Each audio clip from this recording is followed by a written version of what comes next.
Oh gosh, I was hoping you knew that ahead of Yeah. time. He said it's in this building. I think he's, okay, so I think he's up on the third floor Uh-huh. on that side, but you'll just have to peek Okay, in. I just look think around. that's where he's at, but otherwise, the only other options would be the second floor, so you can peek to see who's in there. He might be there, but otherwise I am not positive. Thank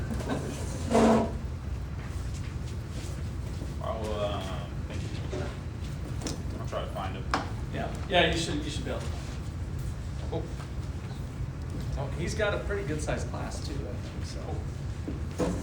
All right, see you, Jordan, thanks. Appreciate it. Oh yeah, I forgot to tell you, you bought a sweet Porsche after, right at graduation. You drove that to graduation, Yeah, didn't you? I bought it 2 weeks before graduation. I got a new one now though, so I got the SUV. Oh yeah, is that right? So I got it for the snow. I heard those are expensive with repairs, but hopefully you won't run into that. The Cayenne? Here's a fun fact. You got the Cayenne? No, the Macan. Oh, okay. Oh, Macan Macan. Turbo. Yeah. I got it. Someone hit me back in September. Took it to the body shop. Good thing I have insurance. $8,800 in repairs. Woo! So I didn't have to pay that. But insurance Yeah. paid it. Yeah, that'll be good for their insurance lesson. All right, see you, Jordan. All right, so we've got to talk about some game theory here today, and that'll wrap up this chapter and move into our resource chapter. So, with oligopoly, we have strategic information. Did this make it all the way around the room, or? No. Okay, that's what I thought. I had it there just to start passing. So, we saw the game being played where we've got a few firms acting strategically with each other. And I gave you a little idea of what that looks like when we set it up. So today we're just going to jump right into a problem and think about Coke and Pepsi. So, game theory is kind of a cool area of economics. Game theory explores strategic behavior by analyzing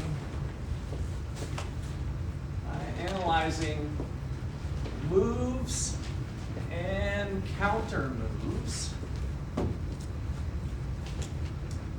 of agents, economic agents. It could be people, it could be governments, it could be businesses, of economic agents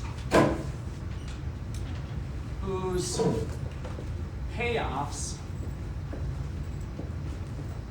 are interdependent.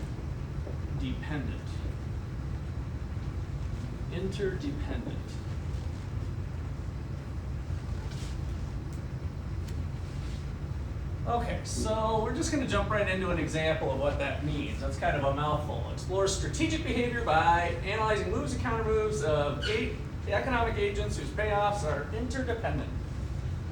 So example, suppose Pepsi and Coke are deciding on whether to do a high or low advertising budget.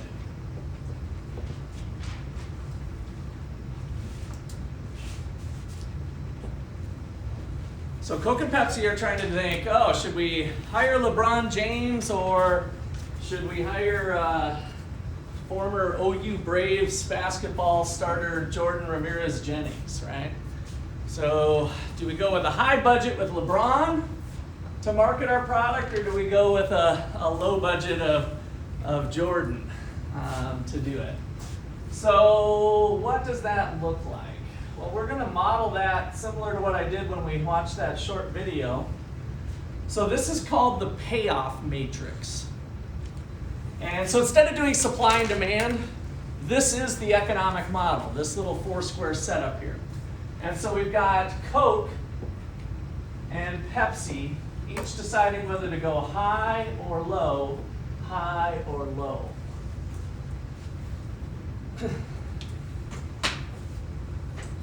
So we put the agents up here. So these are the economic agents or players. And these are the choices that they're making. High or low, high or low. And this whole thing is called the Payoff Matrix. The Payoff Matrix. And so the important part is what's inside the guts of the Payoff Matrix. So in the Payoff Matrix then, it's going to show the profits, in this case, of what each choice does. So if they both go with a high advertising budget of LeBron and maybe Pepsi's thinking about whether they should do Bruno Mars or Britney Spears, right? So Bruno's going to cost a little bit more. So Pepsi goes with Bruno Mars and Coke goes with LeBron. Then each one's going to make 20 million. If Pepsi goes with Britney and Coke goes with Jordan, then they both make a lot more money, 50 million.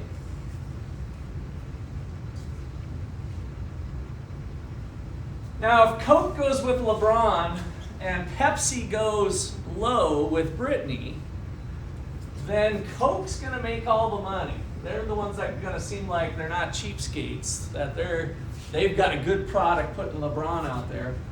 And likewise, if Coke cheaps out and goes with Jordan and Pepsi goes with Bruno, then the reverse is true. So the first entry in the payoff matrix is always the agent to the left.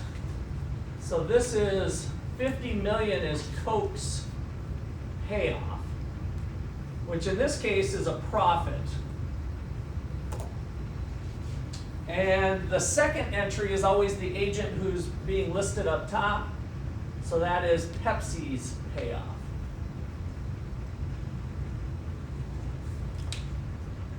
So now hopefully this immediately jumps out the interdependence of the firms, right? How much money is Coke going to make? Well, it depends on what Pepsi chooses, right? And how much money is Pepsi going to make? Well, it depends on what Coke chooses. That's the interdependence of companies in this setup in an oligopoly. So remember, an oligopoly had a few firms, which kind of sets up the strategic behavior. And it didn't matter if they were selling a differentiated product like Coke and Pepsi perhaps, or a homogeneous product like oil. And then what was the third characteristic of oligopoly that was key? It was the same as monopoly. Characteristic number 3. Barriers to entry, right? So there's some sort of barriers to entry. And so here we go. What you gonna do? Where is equilibrium? Equilibrium in game theory equilibrium can be thought of as a situation in which there's no tendency for change.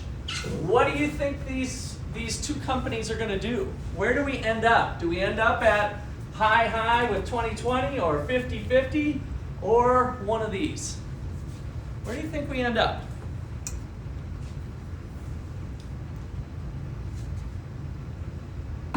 Javier?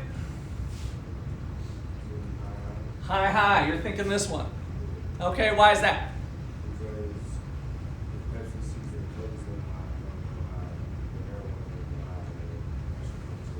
Okay, very good, very good. So you kind of reasoned it out the way I want you guys to reason it out, is to think about, well, what would the other player do taking as given what the other one's doing? So if Pepsi's trying to make a decision, I can't remember if you said Pepsi or Coke, but it'll work for either.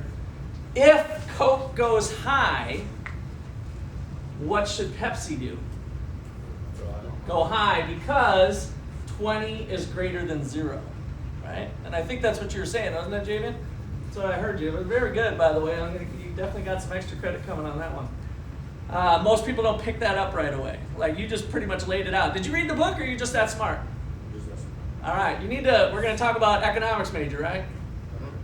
All right, you need to do that. Anybody who can pick that up that quickly should be an econ major for sure. All right, you just saw a little bit of reasons why to be an econ major, right? If you want to make some money when you get done with college and pay off some student loans or have some other things going on in life, econ's a pretty good one to do. So now Pepsi's thinking, okay, I'm going to go high if Pepsi goes high, but what if Pepsi goes low? What should Pepsi do? Go high still, because 100 is greater than 50. So no matter what Coke does, Pepsi would want to choose high. We can do the same exercise for Coke. If Pepsi goes high, what should Coke do? If Pepsi goes high, what should Coke do? Go high, because 20, remember they're the first entry, 20 is greater than 0. If Pepsi goes low, what should Coke do? Go high, because 100 is greater than 50.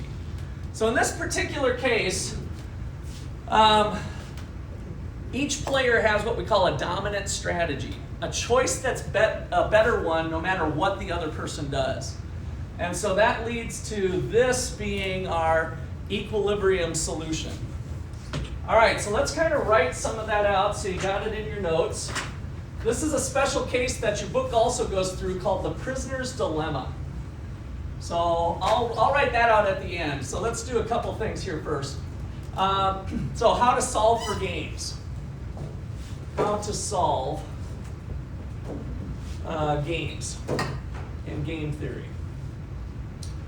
One technique is to look for dominant strategies. A dominant strategy.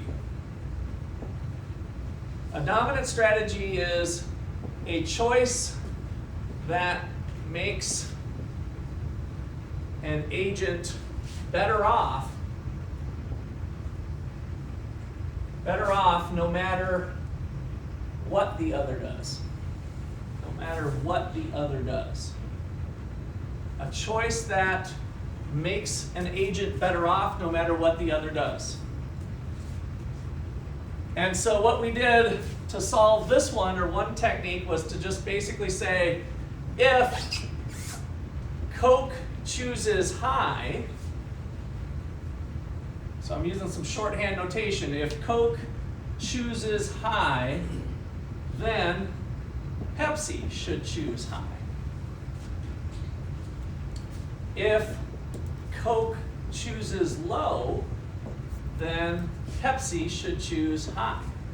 So basically, no matter what, choose high no matter what Coke does. So that's a technique to look at this and kind of say, oh, well, how are people going to play this game? Well, that would be one way to play the game. So another thing to look for is a Nash equilibrium. So number 2 is look for a Nash equilibrium. So this is named after a famous mathematician, economist guy that went kind of crazy, even though he was super smart. Does anybody see A Beautiful Mind, an old movie from the 90s, I think it was? A Beautiful Mind. Does that ring a bell? It's a good Hollywood movie. It's good to watch. You don't have to be into econ or math or anything. It's a cool movie. It's the story of John Nash. And they kind of get into a little bit of what he does here. He won the Nobel Prize in economics for some of the work that he did in bringing game theory to the forefront. One of his most famous contributions was actually the Cold War. So similar to what's going on with Russia and the Ukraine today, if you guys remember your history books back from grade school or otherwise, maybe high school, the Russians were kind of taking over Cuba and kind of coming close to the United States, and we weren't sure if there was going to be World War III between Russia and the United States along with other allies. And so his theory, using game theory, was let's make enough nuclear weapons to annihilate the whole world. And Russia's tactic was to then, response to that, or their thinking was to make enough weapons to annihilate the world. So both countries had enough weapons to annihilate the world, but of course, who wins when we annihilate the whole world? Nobody, right? So we don't win with that. And so that strategy came about from using some of these concepts with game theory, is to say, yeah, it'd be dumb, or why are we building so many weapons? Well, we're building a lot of weapons to never use them, was kind of the end result. So that was during the Cold War with the Russians, and of course, we're learning today, after Russia invaded Ukraine this morning, that they're back to their old tactics of wanting to take land by force. So we'll see how that all plays out. All right, so looking for a Nash equilibrium. Nash equilibrium is a little bit different. It just says, where is this game going to end? Well, it would end where nobody has incentive to change. So a Nash equilibrium, let's write it out first and then we'll go back. A Nash equilibrium is a choice combination such that neither agent wants to change choice, taking as given the other's choice.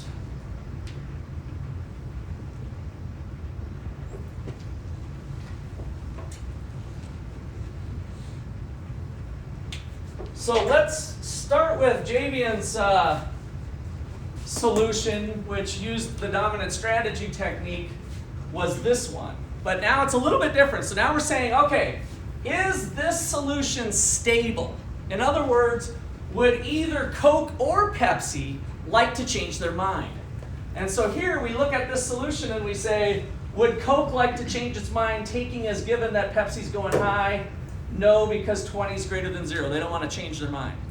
Would Pepsi like to change its mind, taking as given that Coke is going high? No, because 20 is greater than 0. Therefore, this is a Nash equilibrium. So high, the choice combination of high is a Nash equilibrium for this game that we did here.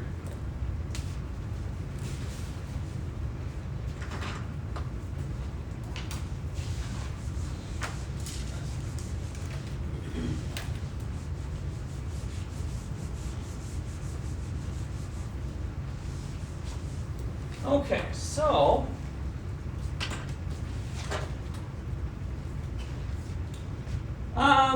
what are some interesting things about looking at this game? Is it the best solution for both parties? No. Which one would be better?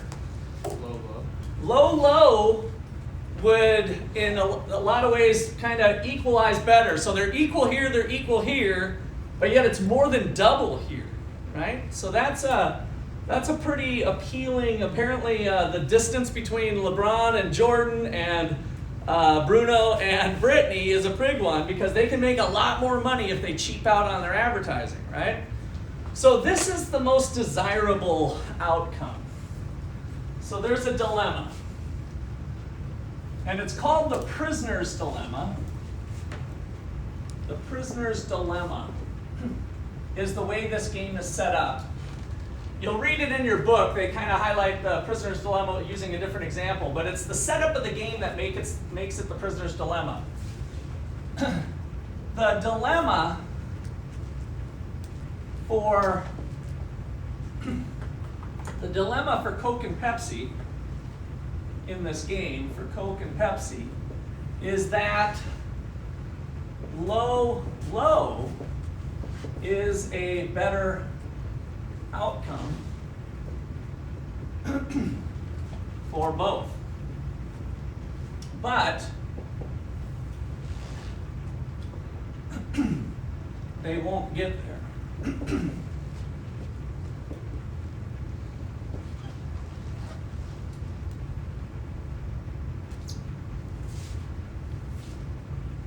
They won't get there. Unless, how Can you dream up a situation where they could get there? They partner up, yeah. So if we change this to a cooperative situation where Coke and Pepsi can make arrangements, now under US law that's illegal, right? So we have those antitrust laws we talked about. But if they were able to cooperate, then they might be able to get to 50-50. All right, so number one, so rules of the game are important. Number one, is this a cooperative or non-cooperative, which would be competitive, non-cooperative game? The way we did it here, it was a non-cooperative game for Coke and Pepsi. Would we get the solution if it was cooperative? Well, it might. Now we might get into contracts. Are you still, even if we put something in writing, are you still going to screw me over when it comes time to do it? Right? Stuff like that might become relevant here on how much trust there is between the two parties. All right, so another part of game theory then is this a one-shot or repeated game? So number two, is this a one-shot or repeated game?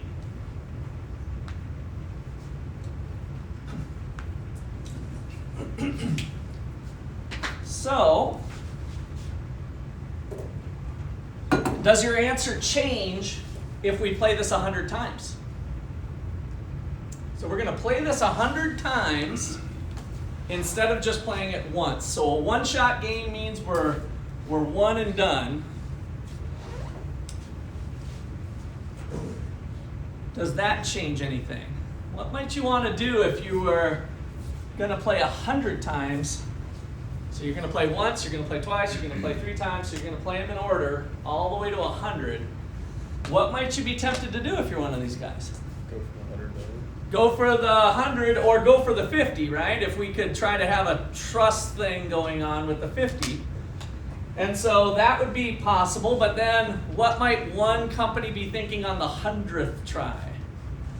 If we got to cooperation, we were both doing 50-50, 50-50, 50-50, what might, on the 100th try, what might Coke be thinking? There's not going to be another one, so they're going to go for the 100. Yeah, so I'm going to go screw them over on the last one. But then Pepsi starts thinking, wait a second, I bet Coke's thinking they're going to screw me on the 100th, I'm going to screw them on the 99th and trick them. And then Coke starts thinking, I bet Pepsi's thinking that I'm thinking that I'm going to do the 100th and he's going to do I'm going to do the 98th. And then Pepsi starts thinking, I bet he's thinking that I'm thinking that I'm thinking that he's thinking that I'm going to do it on the 96th and 95, 94, 93, 92. And ultimately that idea or that strategy would unravel back down to the best strategy is to still do this. Right? So even if we played 100 times, what if we played it indefinitely? If we didn't have any time date, like we're going to play it 100 times, we're just going to keep playing and we don't know if it's going to end forever or after a year, or after 5 years, or after 3 months. We're going to play it indefinitely. Would that change things? Turns out that can kind of change things too. So now we might be thinking about the present value since there's no ending date. So this stuff can get pretty complicated for such a simple little thing. And that's part of why they called this game theory such a beautiful mind. So let's just kind of write some of this stuff down here. So a one shot means you play one time only. And a repeated game could be a finite number, like 100 times, for example. Or you could play infinitely, or an indefinite number of times. So that adds an interesting bit of complexity.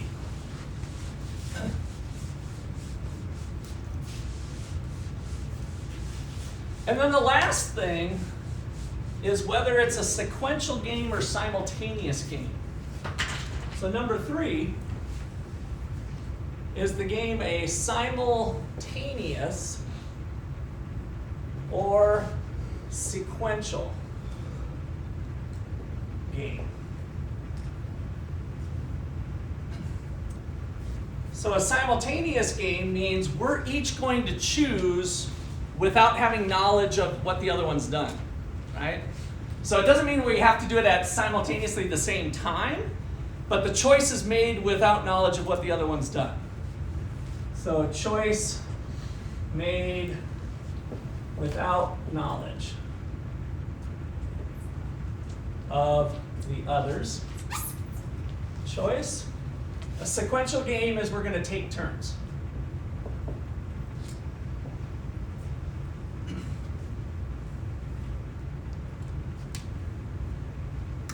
So sometimes you might have heard of a first mover advantage. Have you guys heard of that before? That if you bring a product to market, you might be able to make a lot of money if you're the first mover. There's a first mover advantage. Is there a first mover advantage in this game? Does it matter if Coke goes first, Pepsi learns what Coke did, and then gets to make their move?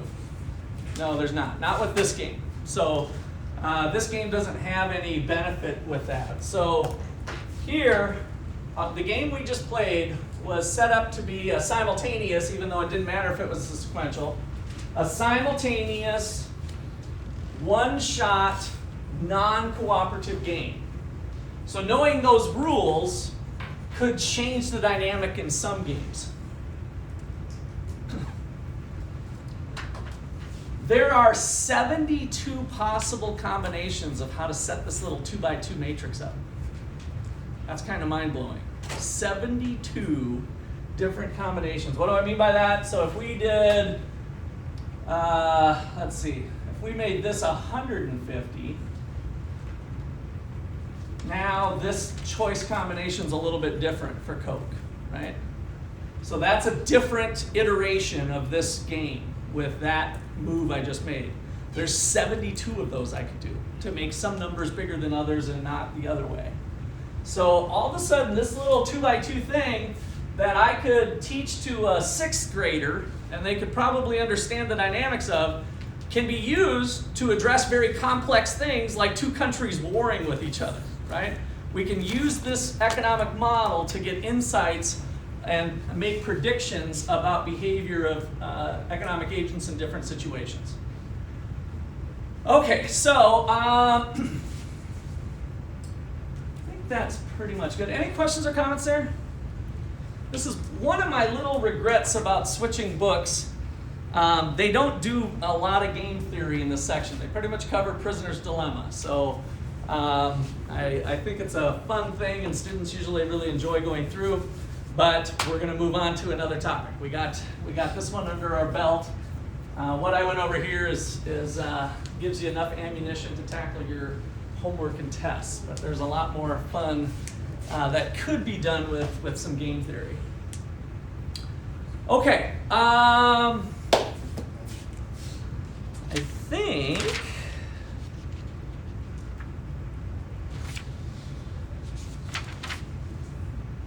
yeah, we're ready to move on to the next chapter here. So chapter 25. Chapter 25. So this week is 24 and 25.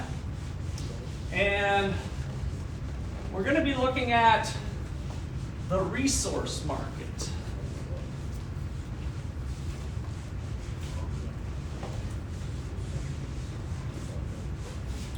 So businesses need resources to make stuff, right?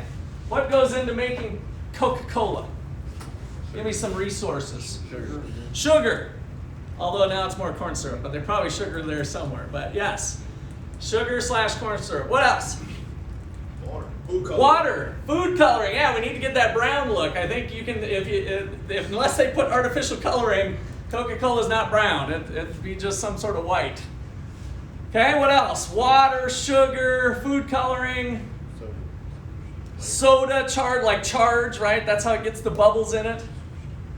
Now you guys are all stuck on the ingredients. What else to get a can of Coke? Plastic, aluminum. Did I hear somebody say labor? Do we need people probably to do some of the stuff? Machines, all kinds of stuff, right? So what this chapter is going to look at is how does the price of resources get determined? So this whole chapter 25 is really focused around resources.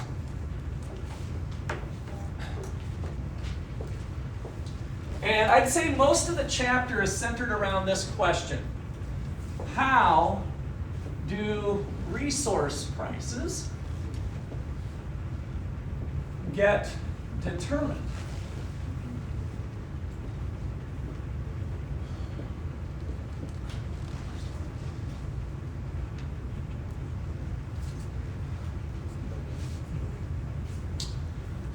Does anybody know what the average NBA player makes? How much? 1.8 roughly. Yeah, we don't have to be exact. So let's just say, let's just assume then. Assume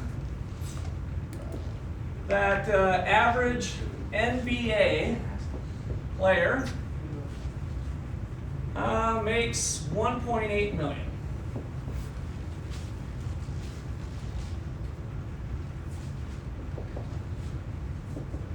What do you think a WNBA player makes? 30,000. Not even 100. I think it's well over 30. I don't think it's 6. I don't know if it's. Do you know, at least with rough, 60? It's not 6 figures. 60, 70K. I'm thinking it was over 100, but I don't know for sure. I guess I'm going to allow you guys to Google this. I'm going to pull my my authority to allow you to go. I'm kind of curious. Otherwise, make sure you disengage your device right after you find the answer. 120. I figured it was probably around that. So 120,000. So, does the female athlete here put in similar amounts of time with workout and practice and all that stuff? Sure. So is this gender discrimination? Is this gender discrimination? I mean, the men are paid 1.8 million. Are you kidding? No. These guys, this should be. This is unfair. It's actually If you think about it, And you go, okay, I guess we'll get real numbers since you guys did it. All right, and then get off your machines. Make sure you disengage, close down. What'd you say, 7.8? 7.9, wow. All right, that makes it even more fun, doesn't it? So I guess this is basically 2022 data. We're no longer assuming. So 2022, I assume you guys are looking at recent data here on whatever your search was. So how does that get determined is kind of what we're going to tackle in this chapter, right? Is it possible that there's some gender discrimination going on? Maybe. We should be open to that discussion, right? That this is just good old-fashioned men getting paid more than women because they're men. It's a good old boys network. Most of the owners are men, so they just think that they should treat their other fellow men a little better. We should be open to that.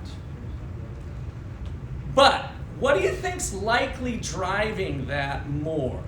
Let me just challenge you. I want to be open to gender discrimination. But what do you think's driving that more? I saw Jay. Did you want to go? I want to give you a little. Yeah, so, I mean, I kind of did a paper on this back in high school, and it was because of the fact that male NBA players are watched a lot more. So, like, the NBA is watched a lot more than the WNBA. Yeah, So, good. You know, so they have a lot more. So something that's watched by a lot more people. A lot of people are more entertained that a lot of the resources are going to go towards them instead of, you know, what people don't really. Okay, good. Anybody else want to add on to that? I mean, I think that's basically hitting on the right issue. We could probably stiffen that up a little bit, but. Not only do more people watch it on TV or online, but more people go to the NBA games.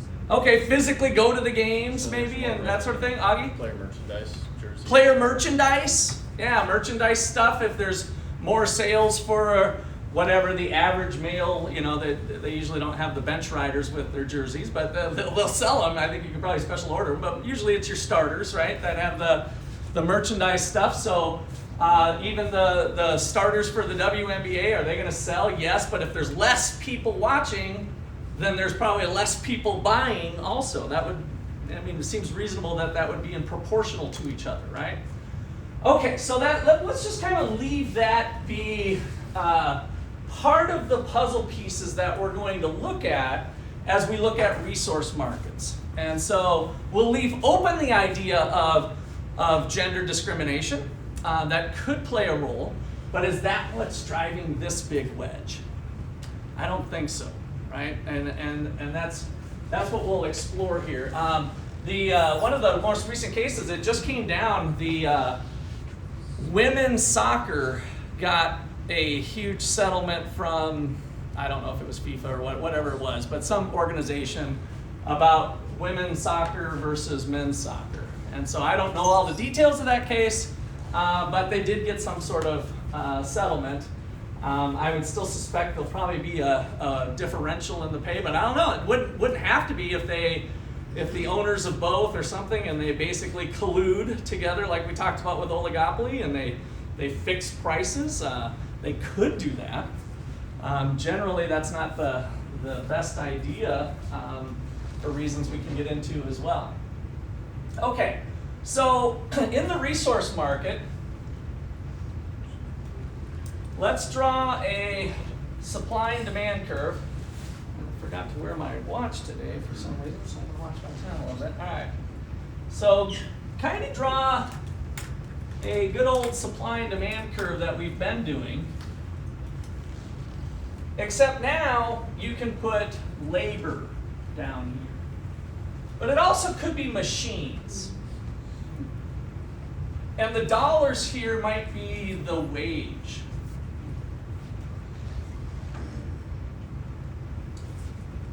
And so the first thing that's a little bit weird as we get into resource markets is that the supply curve and the demand curve are a little different. Who is the demander of labor?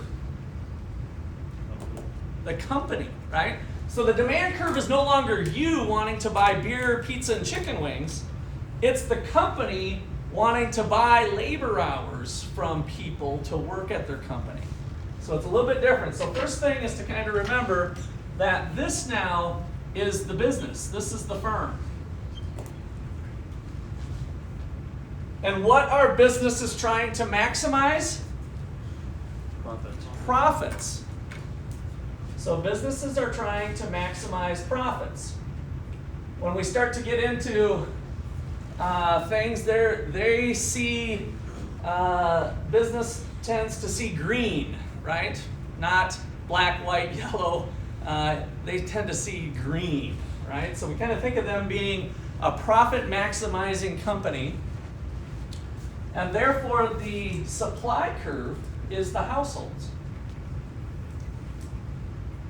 The supply curve is the households. They're the ones choosing whether to work or not work. So we think about work or leisure. The labor-leisure trade-off is what economists call this. What would I prefer to do? And so leisure, we're just kind of dumping into one big catch-all category, leisure. You're staying home, you're watching Netflix, you're taking care of your kids, you're doing whatever, but that's kind of the leftover. So either I'm going to go work or I'm going to spend time how I choose to want to spend time. So that is our trade-off. All right, so the interaction of these two give us the same thing we've seen before, and we've seen on the midterm even with our wage discussion, is that supply and demand means there'll be a certain amount of people hired, and there'll be a certain wage. So maybe that's $15 an hour, depending on what industry. We'd have a different supply and demand curve for each industry.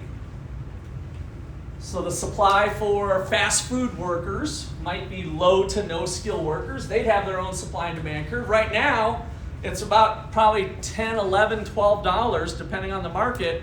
If you are graduating high school and you're not planning to go to college, you can probably go work pretty easily at any fast food place or Walmart in kind of a low, no skill job for the $10 an hour, at least here in Ottawa, Kansas. And you can also go to Walmart distribution center and make 18 or more. They've been even inching up in today's labor market. So there's different choices, but a little bit difference at Walmart distribution center. If you guys haven't heard, what's the difference between why would anybody want to work at McDonald's as opposed to Walmart distribution center, where McDonald's is paying 10 and Walmart distribution center is paying 18? Easier at McDonald's. Easier at McDonald's, right? So at the Walmart DC, in the summertime especially, there's no air conditioning. Does anybody work at DC? Or do you guys know anybody that works at Walmart DC? There's usually some college students that are going to OU that either over the summer or otherwise can work there. There's no air conditioning. So it is hot, Kansas, July, August, and you are carrying 50-pound boxes and loading them into trucks and unloading. And so it's pretty physical work, which is good for you student athletes out there. That might be something for you to consider. You're used to pumping iron, so maybe you can just pump boxes instead and make $18 an hour and get a workout while you're working. So not all bad. So my point with that is that there can be differences in pay that are attributable to the nature of the job, right? So what we call compensating wage differentials. So let's put that down here as a starter. What causes low, no skill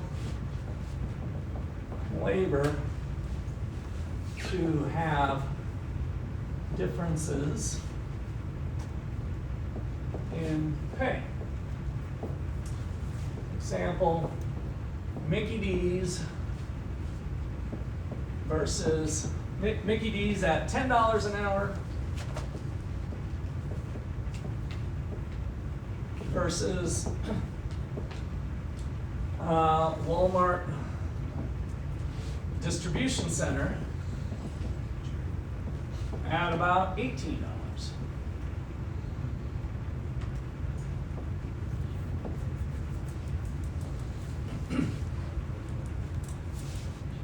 So both of them take two people with equal skills but pay them differently due to the work environment perhaps. So we have compensating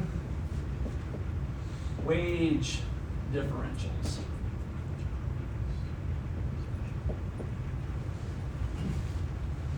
So number one compensating wage differential might be the physicalness,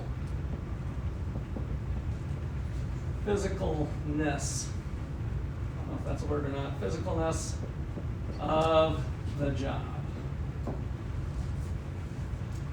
Might be pretty laid back, dropping French fries into the fryer versus lifting 50-pound boxes. So 50-pound boxes versus a basket of fries. That might be one reason. Another thing might be air conditioning versus non-air conditioning. Kind of an interesting thing here in Ottawa is that a similar type of job, although I don't think it's quite as physically demanding, is American Eagle. So American Eagle does clothing and they have boxes and stuff, it's production line stuff. This has changed a little bit, but when Walmart was paying 18, they were paying like 13. But their plant is air conditioned. So a lot of it could be factored in for air conditioning if the work is similar physically, which it wasn't. I think it was a little easier at American Eagle, but that could play into it. So other things that could be is non-wage benefits. Non-wage benefits. So maybe your employer offers child care, for instance, retirement,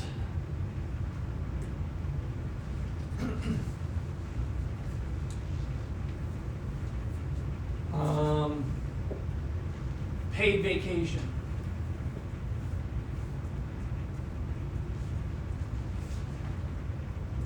So all of those things could contribute to differences in pay. Some companies choose to pay $18 an hour, but we don't give you any vacation, we don't give you any benefits. But hey, you're making $8 more an hour than what you are here. And so now you just take your own $8 and put it into investment in childcare and other things, right? So that's part of the market system kind of working out differences that could be that way.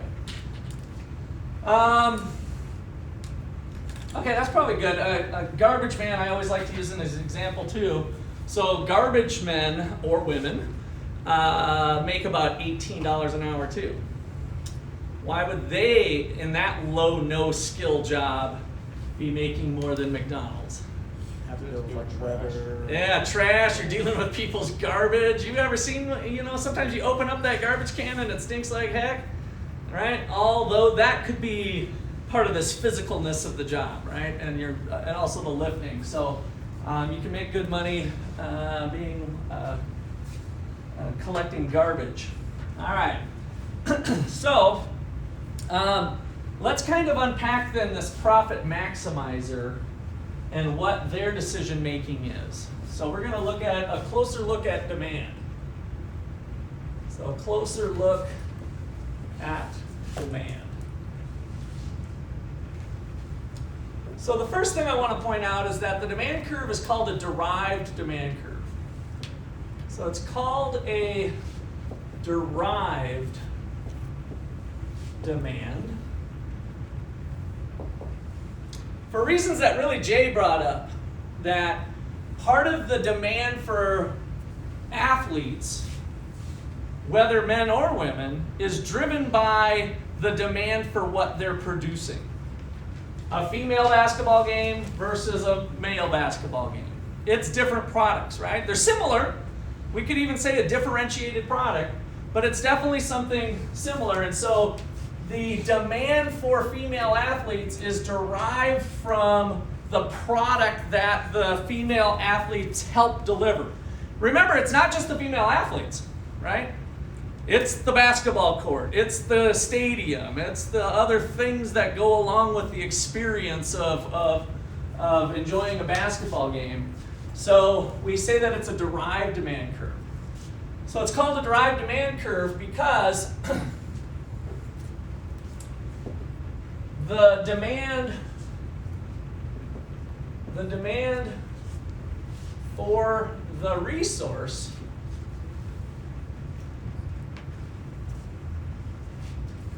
is derived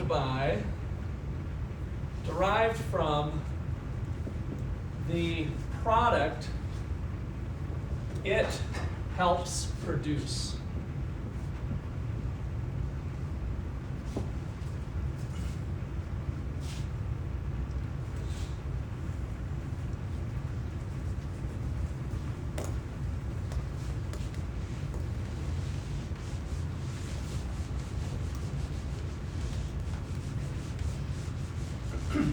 So to motivate that a little bit more, I want you to think about this statement. So let's put this as number 2.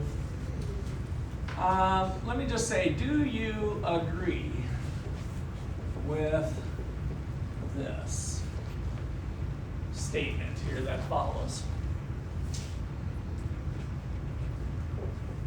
An owner should buy an additional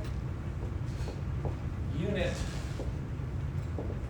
of a resource. An owner should buy an additional unit of a resource, and then let's put in parentheses to bring this back to labor. We'd think of it as hire an additional worker. Hire an additional worker. An owner should buy an additional unit of a resource if the revenue generated by that additional unit is at least as much as the cost of that unit.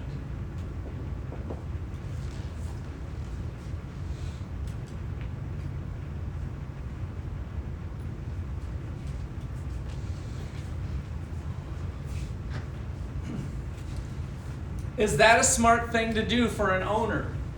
I should hire an extra worker only if the revenue generated by that worker is at least as much as the cost generated by that worker. Does that make sense? Yeah. If you're a profit maximizing company, should I buy another copy machine for my company? What is the revenue that I expect to generate from that copy machine? Which might seem weird, right? We're just making copies. But why would I want to buy another copy machine? Let's just kind of think this one through, a little thought experiment. If you're at a company and you already have one copier, why would you want to buy two? Twice as fast. Twice as fast, double the output, right? So apparently you've probably observed long lines at the copier. My employees are complaining, I could have got this done an hour ago if there would have been another copier, but Joe was making a bunch of copies for his report, right? So that was the type of thing going on. So now the employer is thinking, well, shoot, if I would have another copier, I would have saved, I'm paying this person $20 an hour, and they said they had to wait an hour for the current copier. It's like I would be making $20 from that hour back, let alone all the other hours of people that are feeling congestion. So when is the right time to buy another copier? When the expected revenue generated by the additional copier is at least as much as the cost. Don't forget the cost, because if it ends up being $1,000 worth of revenue of congestion time of people waiting, but the copier is $4,000, let the people wait. You know, maybe we'll get to a point sometime where we'll get another copier, but I'm sorry, we're just going to stick with one copier for now, right? Otherwise, if the copier was, you know, if that was flipped, $4,000 worth of revenue from a copier and an extra copier is $1,000, do it. It's as simple as that. This is just bringing you through the economic way of thinking at the margin. Every decision, every day in a company comes back to analyzing the incremental revenue and the incremental cost. If the revenue is greater than the cost, do it. If not, don't. That's all this is saying. Back to marginal analysis. All right. So, an owner should buy, yes. That's maximizing profit.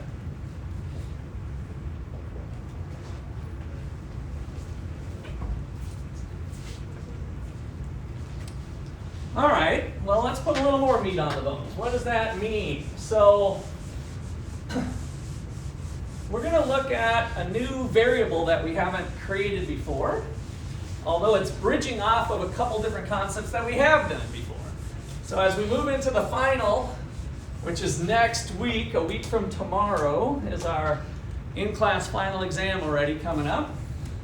So we're going to look here at the marginal revenue product, the MRP.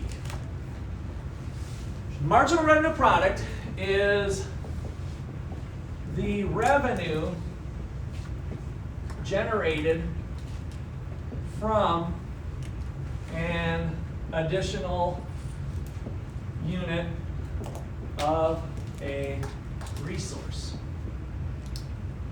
Pretty much copying down what I said over here, except now this is the official thing we're looking at, the marginal revenue product. So putting our equation goggles on, the marginal revenue product is the combination of two things we've looked at. The marginal revenue of an additional unit of production, times the marginal product of the resource. Let's just look at labor. We're going to hire an extra person.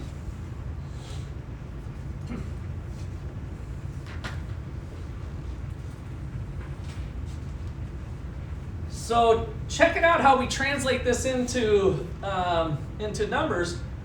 I hire an extra person and they make 100 hamburgers. I can sell those hamburgers for $5 a piece. So 100 hamburgers made by the third Russ that I can sell for $5 means that Russ has generated, the extra Russ has generated $500 for my company. The incremental amount of revenue from an additional Russ kind of flows through this equation. So marginal revenue, the formula that you guys should have memorized is the change in total revenue from a change in quantity. Before I forget, I am going to allow you to have a formula sheet for the final exam. It can only have formulas on it, no words. And so if you have any words on your formula sheet, it'll be taken away at the final. And it has to be handwritten. So a handwritten formula sheet for the final exam, which means this would be legitimate, and then marginal revenue equals this would be legitimate. That's our formula. Dawson? Do we spell it out, or does it have to be like that? Like You can't spell it out. I at least want you to memorize that this is marginal revenue. Good question. And remember, I gave this tip before. When you guys see this on the board or in your notes or in your textbook, don't say MRP in your little brain to yourself, your little voice to yourself. When you look at this, say marginal revenue product. And if you can't remember what MRP stands for, go find it out. So that your inner voice is always saying what the thing is, not what it is. So marginal revenue product is equal to the marginal revenue times the marginal product of labor, is the translation of that one. All right, so this is the formula for marginal revenue. And the formula for marginal product was the change in product from an additional Russ that we did before, way back in the, probably 3 or 4 chapters ago.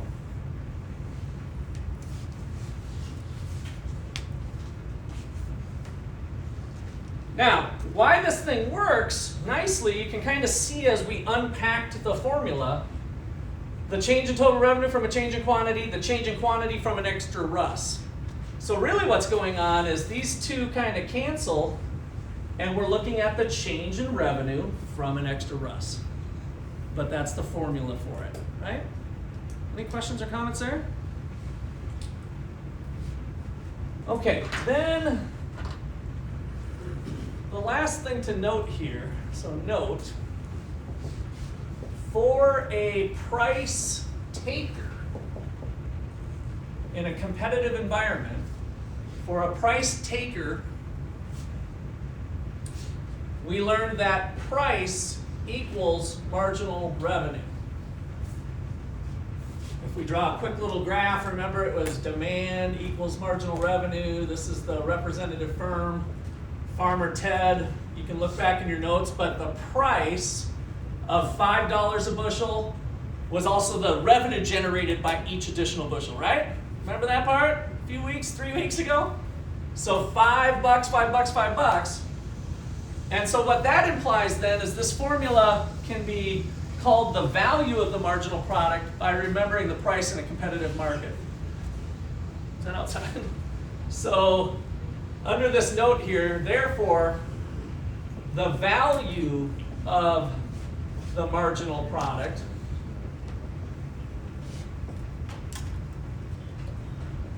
which is the VMP, can be price times marginal product of labor because of this connection here. So this is just kind of a special note that this formula is this formula in a competitive price-taking market. All right, we'll call it a day there and wrap up resources tomorrow.